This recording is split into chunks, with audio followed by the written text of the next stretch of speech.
What does the wreck of an old Antarctic explorer and modern robotic technologies have to do with sea ice? That's something we want to explore today in our episode of Sea Ice Stories.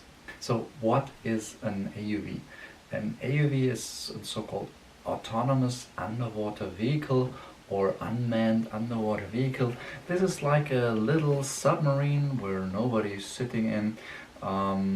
And this is performing an autonomous mission, so a self-guided mission underneath the ocean surface.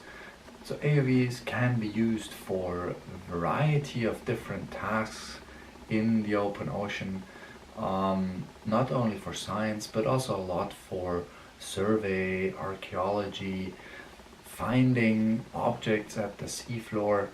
But as we are scientists, we are obviously using them for scientific investigations underneath the ocean surface. And as I'm a sea ice physicist, I'm particularly looking into the use of AUVs under sea ice. So, what kind of autonomous underwater vehicle exists for working in the polar regions? There's quite a big variety of vehicles actually. So I just want to show you a few of the vehicles that have been used in the past and that are the current state-of-the-art vehicles for research underneath the ice. So many developments start as a military development, and as you can imagine, an autonomous underwater vehicle in the first development stage that was nothing else than a torpedo, just that instead of a scientific payload they basically carried a bomb to an enemy ship and then exploded the enemy ship. This is still one of the most frequent applications of AUVs up to the day, but luckily we're able to bring them also to a good scientific use and not only use them in warfare. As I already said, there is a high link to the military technology, and thus it's no surprise that one of the biggest AUV projects was part of Operation Ice Shelf of the Canadian Army in 1992 to 1996, and that's when they deployed the huge under ice AUV called Theseus off of alert, and they tried to lay 200 kilometers of fiber optic cable out to an acoustic array to survey the Arctic Ocean for Russian submarines. This survey was so far ahead of time that until today we have not repeated a similar survey, but still technology has evolved a lot and many other vehicles like that exist. Like, for example, the follow-up vehicle of Theseus, the ISE Explorer, performed for Canada quite extensive missions underneath the ice to map the seafloor, to investigate whether Canada has some suitable territorial claims that they can bring forward regarding the United Convention Law of the Sea discussions. But these are very big vehicles, so there's also a lot smaller vehicles. For example, a team from Woods Hole has been using a Remus underwater vehicle, a Remus 100 AUV underneath sea ice. So the Woods Hole Oceanographic Institution is generally a big driver of development in ocean technologies. So they've also developed the seabed class AUVs, and they have performed a lot of reliable under ice research in the Antarctic, able to map out the thickness of the ice, and we learned a lot from those missions underneath the ice. But the Woods Hole engineers from the National Deep Submergence Facility actually developed another amazing vehicle, and this is the nearest under ice vehicle called Nui. And I've been so lucky to work with that vehicle back in 2014 and 16, and it's an amazing vehicle that is designed for working at long distances away from a ship underneath the moving ice pack of the Arctic. And it's a very complicated vehicle. You need 8 engineers to run it, but if you have those people at hand, you can do amazing things with this vehicle. And I would say today this is the most capable vehicle for under ice research.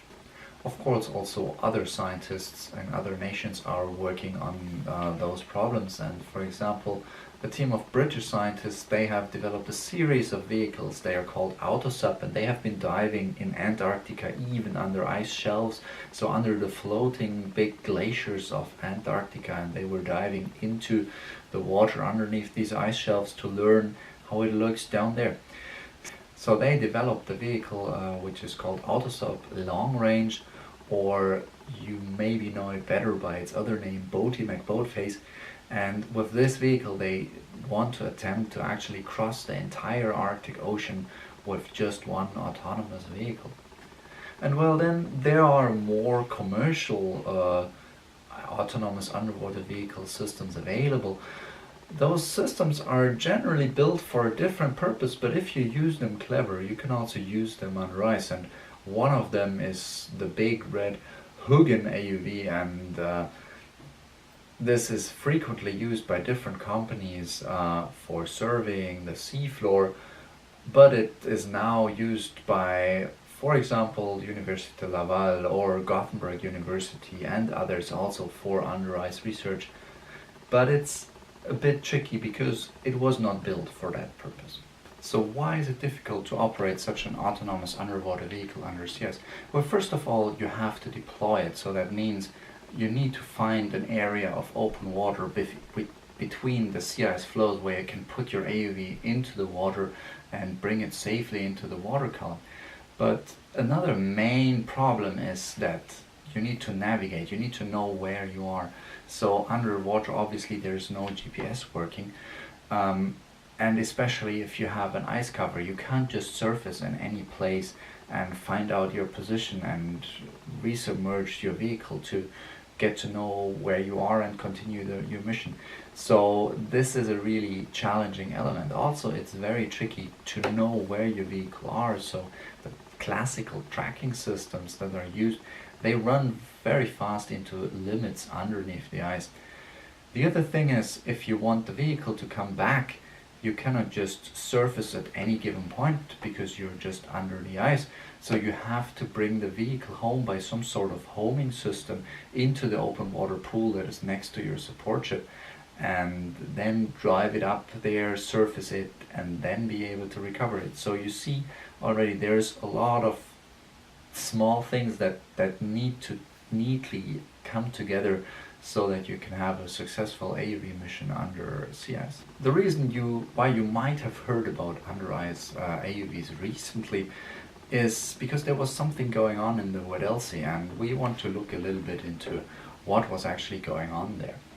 So in 1914 to 1970, Sir Ernest Shackleton wanted to explore the Antarctic, and he sailed down to the Antarctic with his ship Endurance, and his expedition became very famous because in 1914 they were stuck in the ice, they were drifting with the ice throughout the Weddell Sea, and at some point his ship got crushed from the ice and it sank.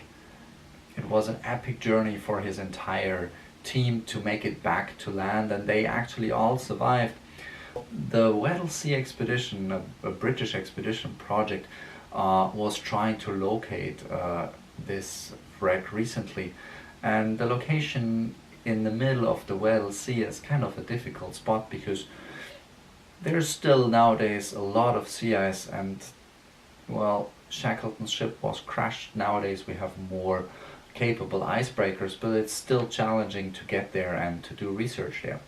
So what they were doing, they deployed a Hugin AUV and wanted to search with the AUV for the wreck.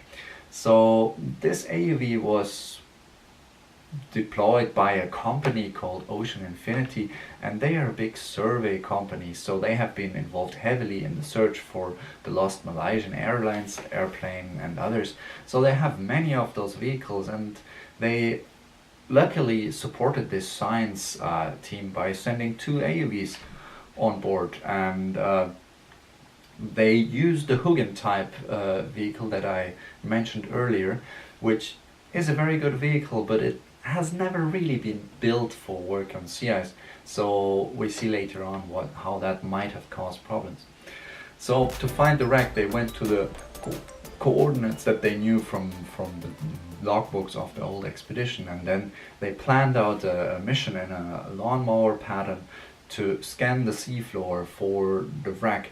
So they planned a mission lasting 30 to 48 hours to map the seafloor.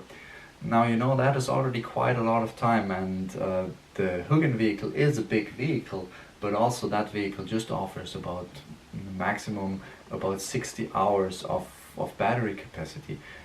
Also, one of the problems is these AUVs, these Hugin AUVs, they are usually operated over an direct acoustic link with the surface vessel, and they are programmed in a way that typically once they have a problem, they just surface.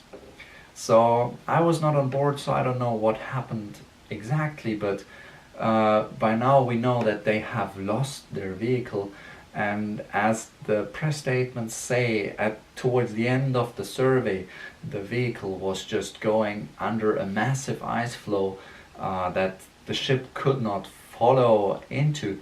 So apparently they lost the acoustic link to the vehicle, something went wrong in the autonomous functions, and the vehicle disappeared. They did not ever contact this vehicle again. They tried to find it again, but then the pressure in the ice made it necessary so that the support icebreaker had to leave the area, so they lost their vehicle. This is very big loss of equipment, but in oceanography we're always losing equipment. This is kind of a normal business for us. Still, an AUV that costs about $3 million is a really expensive thing to lose. So I hope that at least we as community can learn a lot on what went wrong in this case. And you see that making progress in oceanography and exploration science using robotics can be very, very expensive, but it's definitely one way to bring us more information, not only about shipwrecks in the Antarctic, but also about the state of the sea ice system, about the climate system, about our oceans.